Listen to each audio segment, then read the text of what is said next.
Well, good afternoon, everybody. Please continue to enjoy the delicious cake and while we begin our ceremony. So good afternoon. It is my honor to again welcome you to the 2023 Judson University Athletics Hall of Fame ceremony.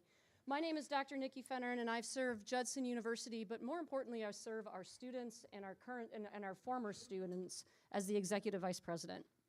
My role here at Judson, I have the privilege of working with admissions, financial aid, marketing, and intercollegiate athletics. And when I came here in 2019, it was very obvious that athletics had a very, very important role on this campus. And since that time, over these last 4 years, the influence of athletics has only grown.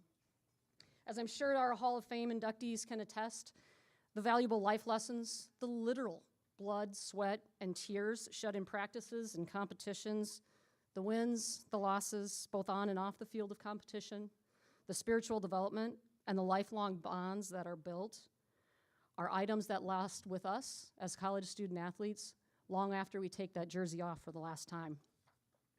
But here's what I want you to remember. Your sacrifices, your experiences, your success continue to be a gift to us. Our university's namesake, Adoniram Judson, is quoted as saying the following: "If you succeed without sacrifice, it is because someone has suffered before you. If you sacrifice without success, it is because someone will succeed after." Let's take some time to break that down a little bit, okay? The first one, as athletes, we know we experience both, but in the first part, remember the quote says, "If you succeed without sacrifice, it is because someone has suffered before you." We understand we are not able to succeed without others going before us, or others speaking into us. That may be coaches, teammates, friends, family members, parents, or others. We always remain grateful and continue to live their legacy so others may succeed. Our Hall of Famers all understand the great people who sacrifice daily so they could be successful. This leads us to the second part of the quote. If you sacrifice without success, it's because someone will succeed after you. It's pretty hard to say that our Hall of Famers sacrificed without success. There's a lot of accomplishments in this room. However, we can say that their sacrifices and legacy have led to the success of others. Sarah and Concetta, I know that Coach Hawthorne and Coach Starkey, as well as several others, are thankful for the legacy that you have left, the sacrifices you have made, the foundation you have set for the future track and field and softball scholar athletes. You serve as examples of excellence to which our current scholar athletes strive to achieve. Thank you. To Coach Pop's family, nothing can ever measure up to Coach exemplary leadership with athletes, coaches, and other colleagues. His spiritual leadership, his sense of humor that really revealed the reality of any situation, and his ability to know and coach any scholar athlete, coach, or colleague. He had great accomplishments and made many sacrifices that laid a great foundation for success for many, many future years of athletes and coaches. Thank you. Our Hall of Fame inductees all have certainly left a legacy, and we strive to build upon that foundation that you and so many other great scholar athletes have established. As a result, Judson Athletics is on the move. This year, we have the highest number of student athletes in the athletic department in the history of this great university. And they continue to come from all over the country and all over the world. Our scholar athletes continue to earn team and individual conference and national awards for their athletic success. They are successful in regional and national NCCAA tournaments. In fact, the most recent one is our women's volleyball team, who's ranked in the top 10 in the NCCAA. They are being recognized through academic awards. They are serving through local community service opportunities and through global mission trips. And most importantly, they are developing themselves and others in their relationship with Christ through activities such as chapel, university ministries, and fellowship of Christian athletes. Our coaching staff continues to lead well with an eye on comprehensive development of students while striving for competitive success. Meanwhile, we continue to work hard to support our scholar athletes and coaches and accommodate an ever-growing athletic department. The recent completion of the new turf and track at Dawson Field serves in that capacity, and gives a great resource to the entire campus. We're in the process of renovations to the baseball field and the baseball and softball batting cages, thanks to the generous donation of the Hoffer Foundation. The fitness center will undergo a major renovation and an addition of football locker rooms, expanded weight room, and enhanced academic spaces. And finally, the Judson Athletic Club is relaunching through an advisory board so that we can continue to raise funds to support our scholar athletes. Judson Athletics is on the move. However, we know that it is not possible without people like you. You've made sacrifices, laid a foundation, and exemplifies what it means to be outstanding athletes, coaches, and mentors. So thank you for joining us today and for your commitment to being a Judson Eagle. To Coach Pop's family, Concetta and Sarah, we are thankful that God placed you at Judson University. Welcome to the elite membership in the Judson University Hall of Fame. Thank you.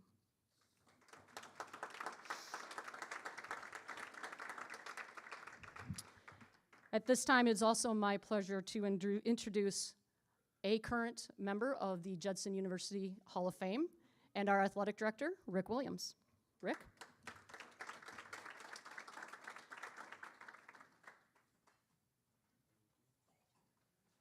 How's everybody doing today? All right, we're gonna have some fun today, okay? I have the great pleasure of serving as the athletic director here at Judson, and then in that role, I have the pleasure of serving as your MC today. And what I like to do is just open up with a couple of words, hopefully from biblical words that will set the tone for the day, that I want us to think about as we listen to our honorees. Proverbs 27:1 and 2 says, "Do not boast about tomorrow, for you do not know what a day may bring. Let someone else praise you, not your own mouth, an outsider, and not your own lips." So, as someone who has had an opportunity to have this wonderful day before, I remember the great sense of humility that this day comes with. And I remember feeling like, what can I say the right things? What we want you to understand today is when you come up here, we want you to speak from your heart, and we want you to understand that we're here to celebrate you. Take your time and allow this moment to mean something to you. It's because it means something to us. Everyone, when I'm going to games, I want you guys to know that every game I go to is in the gym. There's always someone taking time to look at our Hall of Fame. Always. There's alum that come back, there are faculty that come, there are current students that come, and they're just looking at those plaques, and they're gaining an understanding of our legacy and what it means to be a Judson athlete. My overall compliment, the numbers do not lie, and so I appreciate the numbers, and you guys are gonna hear lots about that. But my thing is I know that when you get inducted to our Hall of Fame, it means you have committed. You have done a holistic approach to being a Judson student athlete. And that's what we appreciate the most. It's that you had 2 feet down while you were here. You engaged with your coaches, you engaged with your faculty, you engaged with your chapel, and you left a legacy that is to be remembered. So let's celebrate, let's enjoy our time, and it is my pleasure to introduce our very first introducer is going to be Joel Cotton. When you guys come up, the Hall of Fame members are going to have a quick photo op with our VP, Nikki Finneran. And so let's let that time take its place, and then the speakers will come to the microphone. All right? My name is Joel Cotton, and it gives me great joy to introduce our next inductee. I spent 7 wonderful years at Judson University, serving in a variety of capacities within the athletic department. One of those roles was to be our first women's track and field coach. In my first season, I was introduced to a talented young freshman by the name of Sarah Deedy from Wheaton Academy. Coach Rich Winehandle had recruited Sarah to Judson University, and Sarah was a perfect fit here, being that she was a dedicated architecture student and committed student athlete. As we began training for track season, it was evident that Sarah was a gifted athlete in both the hurdles and the long jump. We practiced with whatever we had at our disposal, including a high jump pit on the track at the fitness center and landing in the sand volleyball court at Volkman Hall. We also tried the triple jump, as it looked fun and could be a new event for her to try in college. The triple jump ended up being the event that catapulted her to a national level of competition and may very well have led her to this recognition today. Sarah is here today for a couple of reasons. Number one, she used her God-given ability in track and field. 1 Peter 4:10 and 11 says, "Each of you should use whatever gift you have received to serve others as faithful stewards of God's grace in its various forms." Sarah is a gifted person, and one of those gifts that she used to bless others was her athletic ability as a collegiate student athlete. Number 2, once she discovered her ability, she showed the grit and determination to develop her ability. This was not easy. As an architecture student, she would often have to balance a demanding academic workload with practicing a very technical and physically demanding event. Number 3, Sarah had competitive greatness. Hall of Fame coach John Wooden defined this as being at your best when your best is needed. That was Sarah Dede. I could always count on Sarah to be at her best in the big moments. One such moment was her very first national meet at Taylor University, where she achieved a personal best in the triple jump. That personal best jump landed her in the number 1 spot, and on that day, she became a national champion from Judson University as a freshman. She is the school record holder still today in the long jump and triple jump. She made 5 appearances at the NAIA National Track and Field Championships, including NAIA All-American honors in 2011 in the triple jump. She placed 3rd twice in the long jump at NCCAA Nationals and runner-up 3 times in the triple jump. And as I already mentioned, she was the NCCAA National Champion in 2010 in the triple jump. Sarah, today is another big moment to culminate your athletic career in the Judson Athletics Hall of Fame. Congratulations on this tremendous honor and recognition. It is well deserved. Rick Williams, President Kroom, Hall of Fame Committee, and the many other faithful members of the Judson community, thank you for this recognition of one of Judson's great ambassadors in athletics. Judson community, please join me in welcoming Sarah Dede to the Judson Athletics Hall of Fame.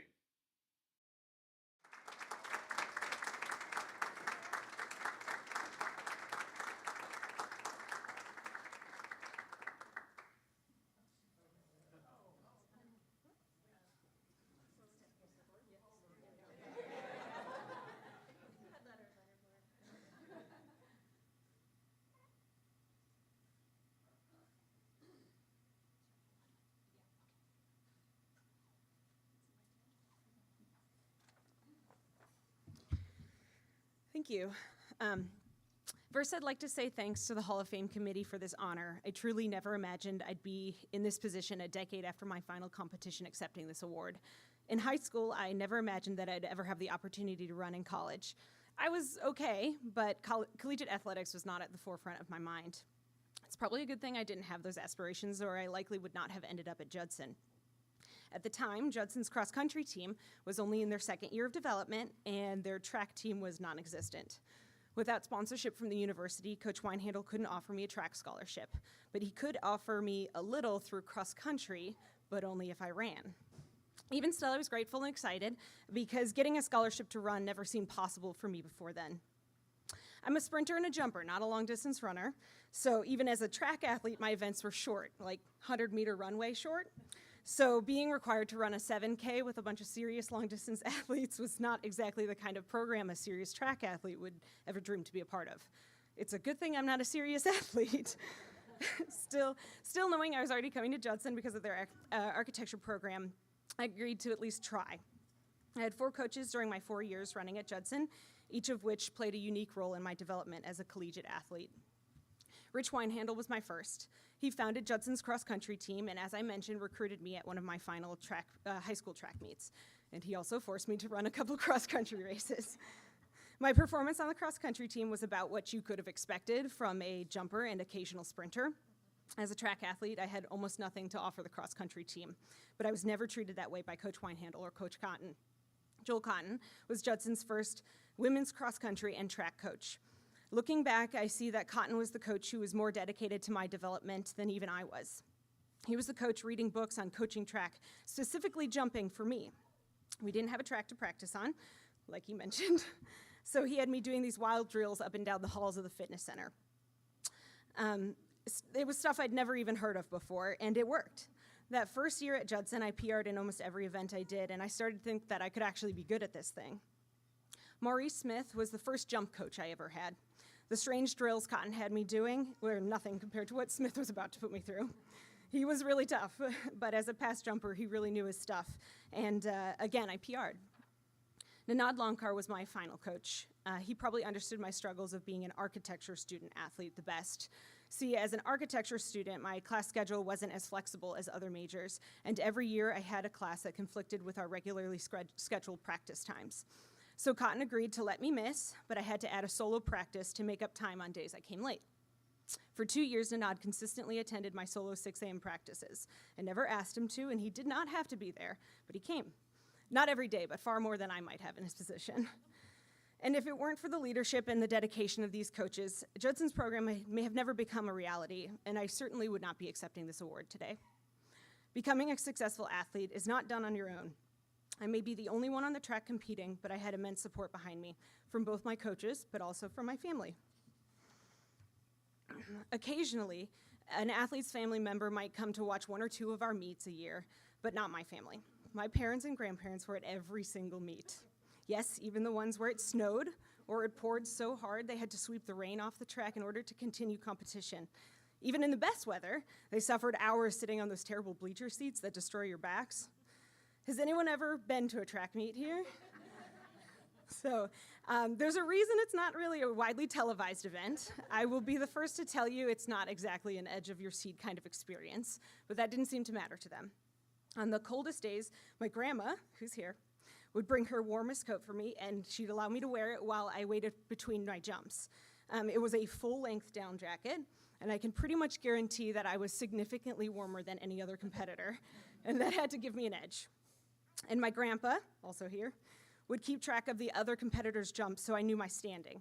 And week after week, he would closely watch my toughest competition, reporting back how well she was jumping that week compared to last. My mom, in addition to keeping track of our meet schedule and coordinating the entire family's drive to each one of our meets, would also bring the best snacks or even full meals for me, knowing full well that the sack lunches provided by the cafeteria could never compare. Although what we had today was fantastic, so I think it's that. My sister, an engineering student, took time away from her own college courses to accompany me to one of my national competitions when I was the only Judson athlete to qualify and would have otherwise been alone. National competitions are multi-day events, not exactly the most exciting way to spend your few precious hours away from class. My husband, Josh, and I actually met at Judson on the track team. We practiced together every single day for about a month, after which Josh resigned to focus on his studies, but it's a good thing he was also an architecture student, or we probably would not have gotten to know each other. Josh has been one of my loudest supporters, bragging to his roommates or anyone who would listen about my performances while we were in undergrad. To be honest, I was pretty embarrassed about it, but I can't get him to stop even to this day. And finally, my dad. I said before that I had 4 coaches during my 4 years at Judson, but I kind of had one more. You see, the jumping events at meets happen simultaneously with the running events. And that's where Dad came, and so often my track coach couldn't be there for every single jump, and that's where Dad came in. He was my stand-in coach, and he took the responsibility very seriously. You see, when you jump, and I promise this is as technical as I'll ever get, when you jump, your goal is to get as close as possible, your toe, to the end of the board without going over, in order to get the longest possible jump. And you can't really see that on your own when you jump. You really need someone watching and reporting back that fraction of an inch you have left so that you can make that same adjustment at the other end of the runway at your starting position. And that's what Dad did for just about every jump that I had in my college career. At my final national competition my senior year, Coach Cotton recognized this role, and he handed him the coveted coach's lanyard, which allowed him to stand in the fenced-in area on the field where only the coaches of current competitors were allowed. And he officially took part in the final jumps of my college athletic career. My successes as a track athlete were as much a result of my own hard work, but also of the dedication and support of my coaches and family. I don't think we often get enough opportunities in life to express gratitude to people who've made such a big impact on your life. So to my coaches and my teammates, to my family, and to the Hall of Fame committee for this honor, thank you.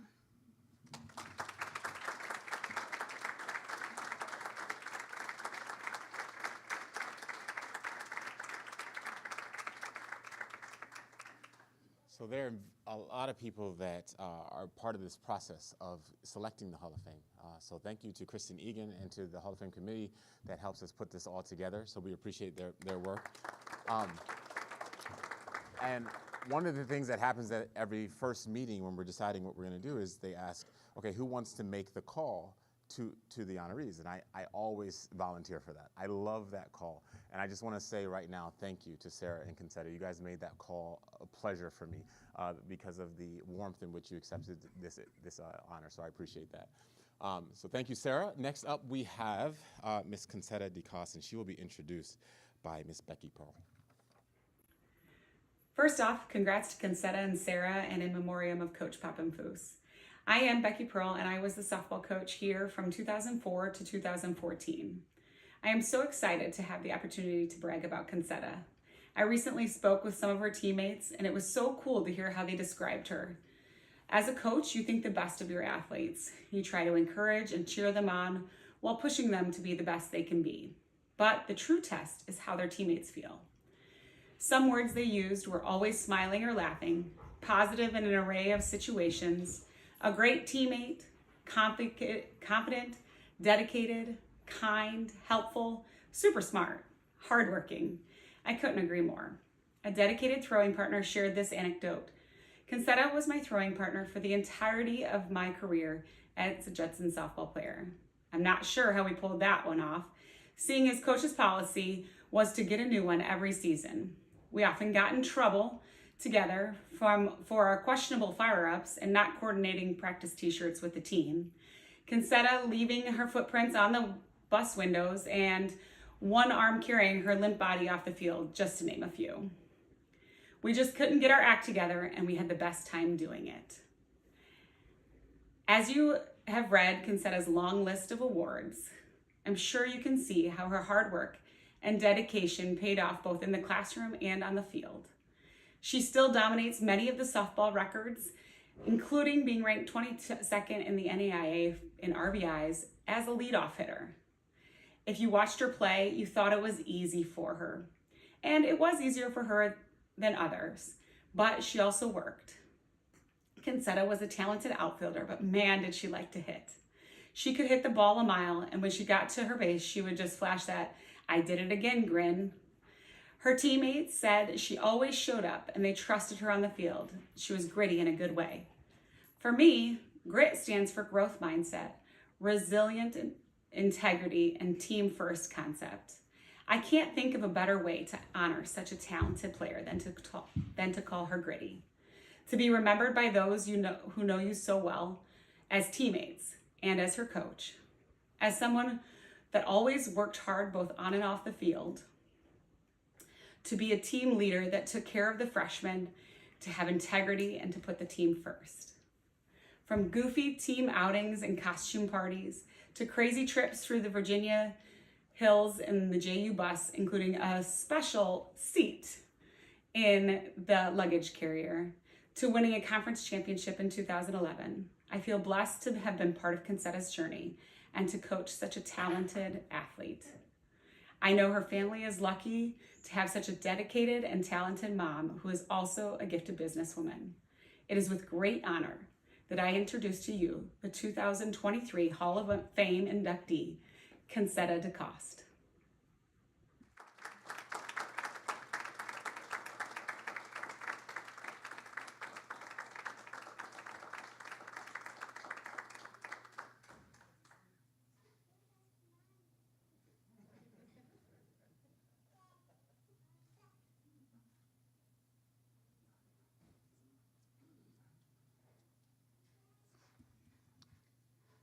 I just want to say thank you all for coming. I'm very honored to be here today.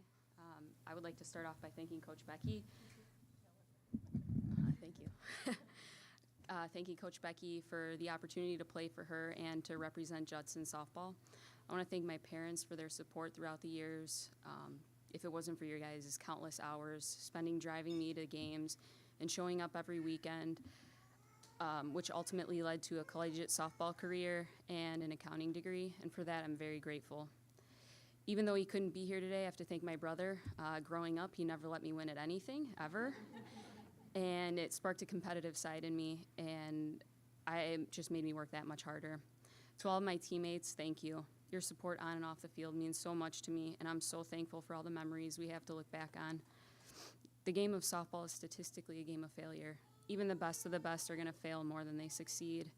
I'm grateful this game has taught me how to deal with failure and to rely on your teammates to pick you up. I knew even on days that I struggled, my teammates always had my back. At the end of the day, when I look back at my memories on Judson softball, it's not a specific game or a play or a hit that I remember. It's the bus rides. It's the hotel stays, the spring training, all the pranks that we did, helping Brittany climb on the bus, and going to nationals and all that good stuff. I'm truly humbled and grateful for this award. Softball was such a big part of my life for so long, and I'll cherish all the memories and continue to take the lessons with me as I continue to take the lessons I've learned with me as I continue on in the next steps of life. Thank you.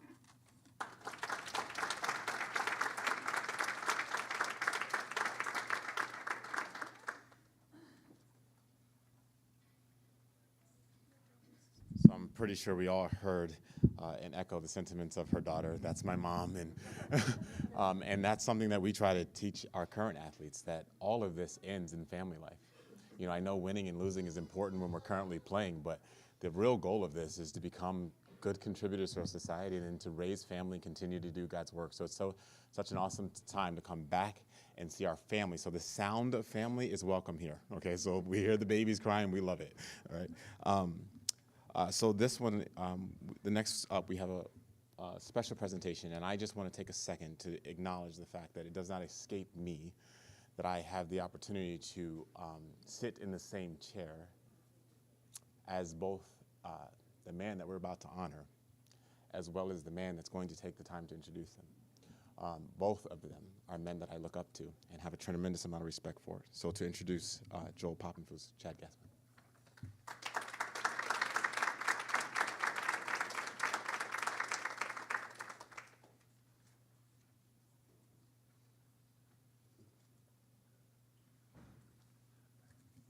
Rick, thank you for that. And I will say I love the Bible verse, because that's what I'm going to do in the next 3 to 5 minutes is boast on Coach Pop. And, I spoke at 2 of his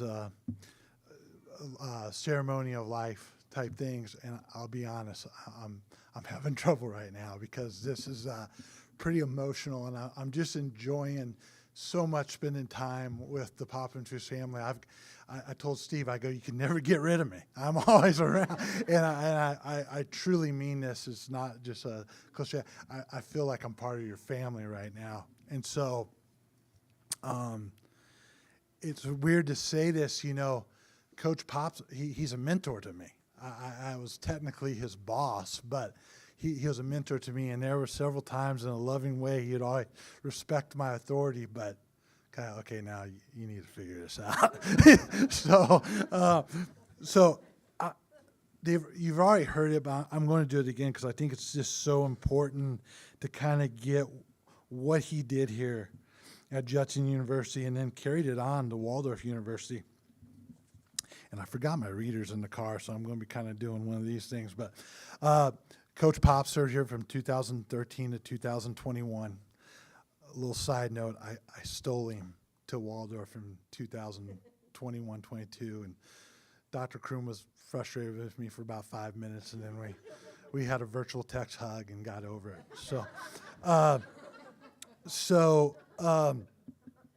The Eagles established 140 school records and produced 46 all-conference performers and 17 conference champions.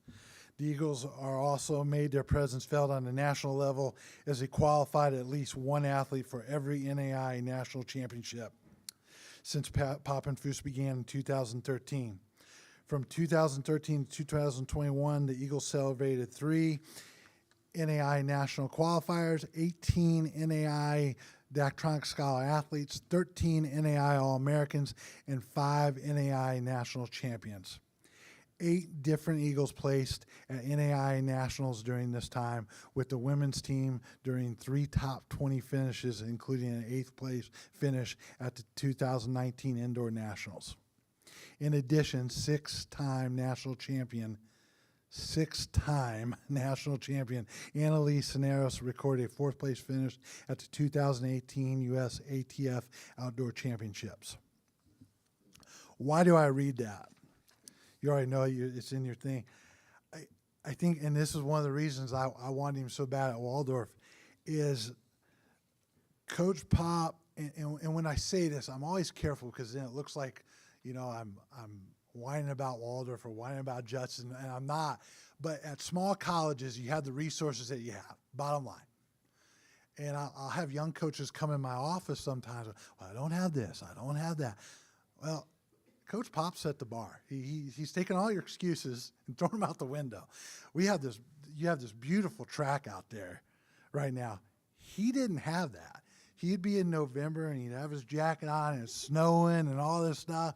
And he's running kids on this dirt track through and I, at the time, I didn't understand track and field cross country culture because I do have a daughter now that runs cross country. And so I didn't understand. I was like, how's this guy do this? And I've truly, over the years, like, what he did is absolutely amazing. That's why I felt like I had to read all that stuff because it just doesn't equate, but he figured out to do it. So I'm kind of going backwards, but he was resourceful. I remember maybe a year into the job, he comes in and he says, the pole vault pit, it's the indoor pole vault pit, it's on its last leg.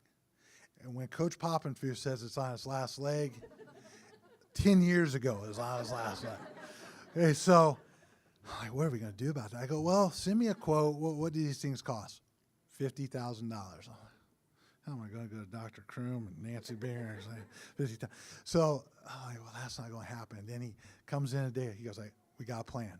He goes, Ashford in Clinton, Iowa, they were selling their equipment because their campus, I don't think Ashford closed, but their residential campus in Clinton closed, and they were selling a pit for $5,000. And I just started figuring out budget money where we're going to get that thing, and I'm sure you're still using it now. But I said, yeah, we'll figure it out. He goes, well, how? I go, well, we'll figure it out. He goes, is it coming out of my budget? I go, no, it's not coming out of your budget. We'll figure it out. So, and then he gets in a U-Haul. DJ, you might have been with I don't know, one of his assistants. It could have been Casey. I don't know, but they went to Clinton, Iowa. Yeah, they went to Clinton, Iowa, put that thing in the U-Haul and brought it back. And then because of the man he is, he always, even at Waldorf, there was a few times where he'd tell that story, he'd always give me credit for it, because that's the type of person, hey, Chad made it happen. Chad made it happen. I wouldn't have been able to make a $50,000 pole vault pit happen, but I could figure out how to get some pennies together to get that pole vault pit here. So very resourceful. There's a common theme, even sitting at the table, and then, so relational. Our associate AD articulated this, John Cabral at Judson, and at Waldorf University we have kids coming from all over the world, all over the country, very diverse, just different backgrounds, and so I didn't write down the quote. Oh yeah, wait a minute. Yes, thank you. Whew. John goes, he couldn't, and please understand what I'm saying here, he couldn't have less in common with the kids he coached here, but it didn't matter at all. And honestly, and that's why I needed him at Waldorf, because we needed him to be able to connect with these kids coming from all over, and it was just really important, and he did. He built our track and field program. We were setting school records. We were qualifying for national tournaments and all that stuff. So he was building our program, and I believe in the sovereignty of God. I can't explain it. I will only be able to understand it when I get to heaven. I see my buddy, my mentor, my friend. you know, and so, but there was a reason for everything, and I just have to accept that. But I am so glad Judson asked me to be a part of this wonderful day. And I just want to, on behalf of Joel and your family, I want to welcome him into the Judson Hall of Fame.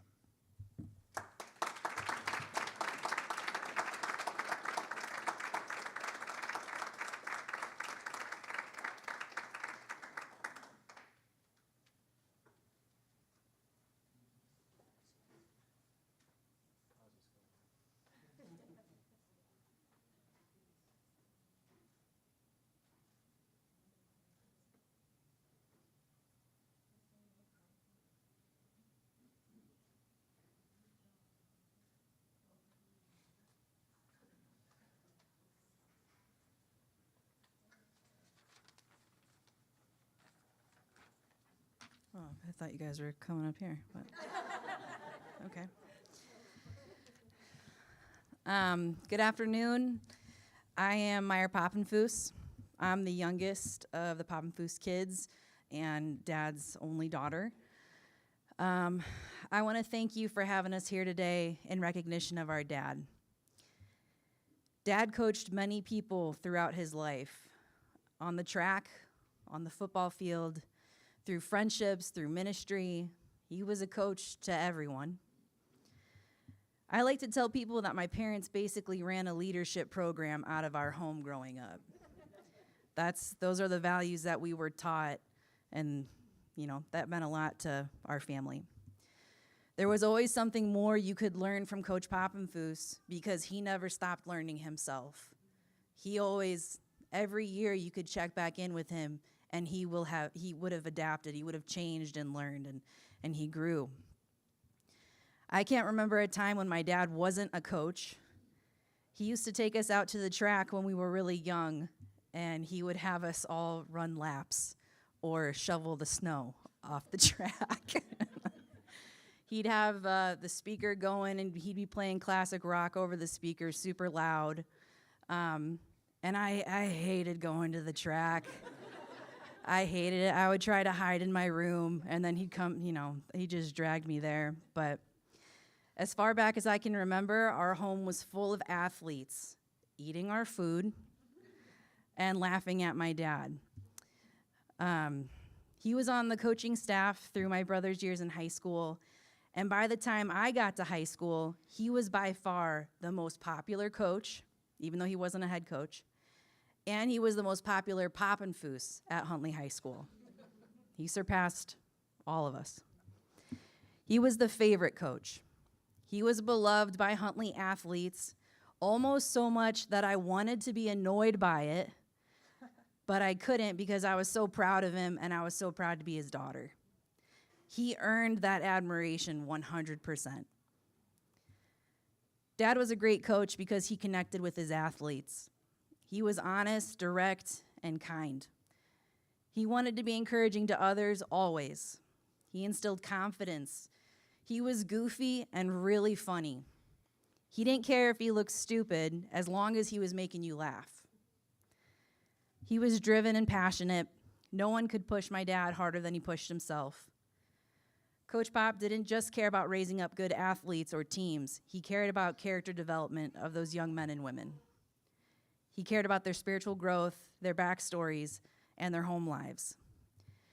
My brother Marcus, who is the youngest of the boys, he couldn't be here today, but he also wanted me to mention that Dad had the nicest calves of any other coach.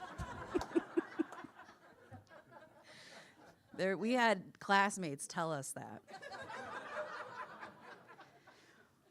I know nominees typically thank the people that helped them get to where they are.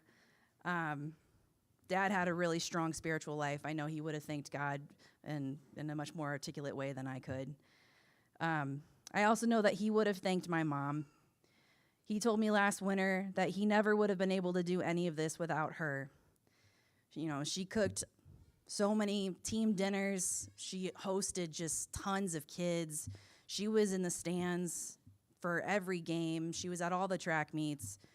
She made it happen for him. I know he'd thank his family his coworkers, his friends, but most importantly, he would thank his athletes. He used to say this to us. I know he texted it to Mom. He used to say, every day is a great day when you get to work with students. All of the Pop and Foos kids now work with students or student athletes in their careers, either through coaching or teaching or ministering. I teach high school students from all over the world. I teach all immigrant students. And Dad used to call me, typically about whatever car issue I was having. And then he'd start asking me about my students. And I could talk all day about my students. We would get talking about funny stuff my kids had said or done, and then he would get going on his athletes, and he just loved it. He loved his athletes. He would tell me how they grew, how they got better at practice. I didn't know what any of these kids looked like, but I knew what they were doing. He could talk about his students and his athletes nonstop. To his athletes out there, he felt blessed and lucky that he got to know you, to watch you improve and grow, and to be part of your story. Thank you for allowing him into your lives. I think maybe they want to say something.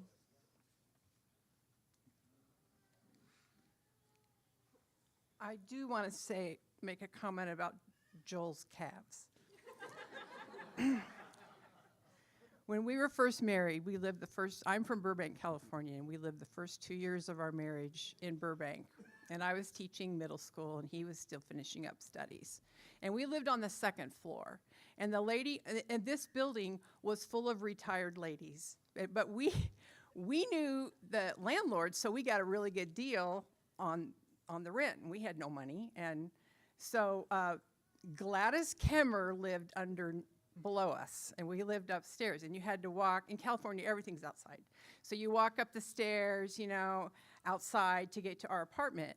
And I was coming home from school one day, and I was going up to the apartment, and Gladys, everyone else in the building was way retired, and she comes out of the door of her apartment, and she said, Kim.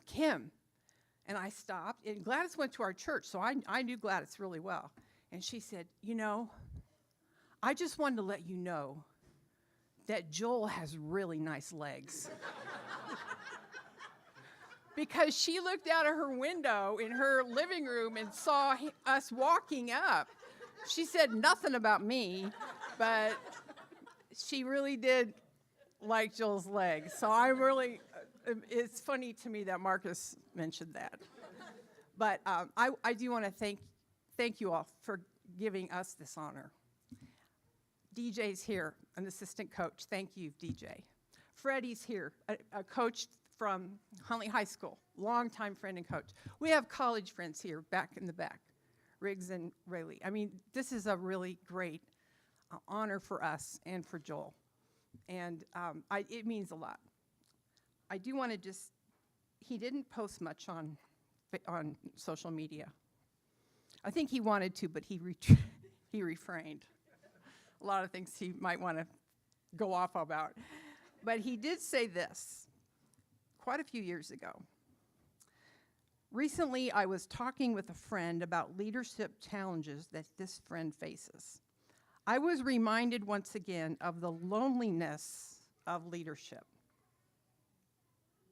Every leader I know needs encouragement. People with an axe to grind are never, ever silent. I need to do a better job cheering on the leaders God has installed in my life. And that was Joel. And as he grew older, that was his life's passion, is he knew wherever you go, wherever your coach, whoever your boss is, people need encouragement. And that is the biggest legacy for me that he is leaving. Thank you.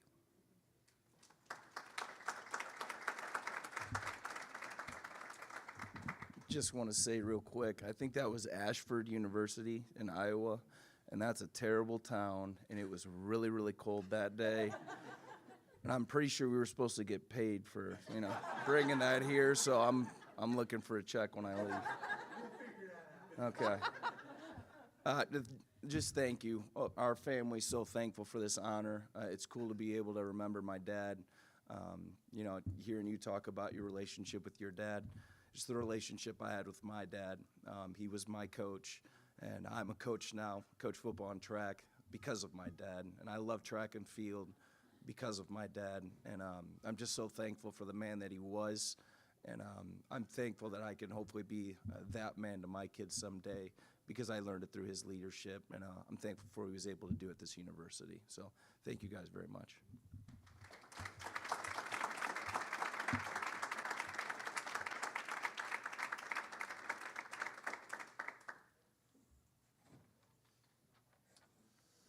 What a perfect way to start homecoming weekend. I'm just filled with inspiration. And I'd like to just say a couple words in closing that I hope keeps that inspiration going for all of us in this room. You know, I had the pleasure of sitting next to the Wolfram family there, and we were talking before, and DJ Wolfram, who you just mentioned, who coached with Coach Pop, is now a coach. And you mentioned that you're a coach. And so if we really think about that math, we think about how many people Coach Popovich has coached and how many of them are now coaching other people.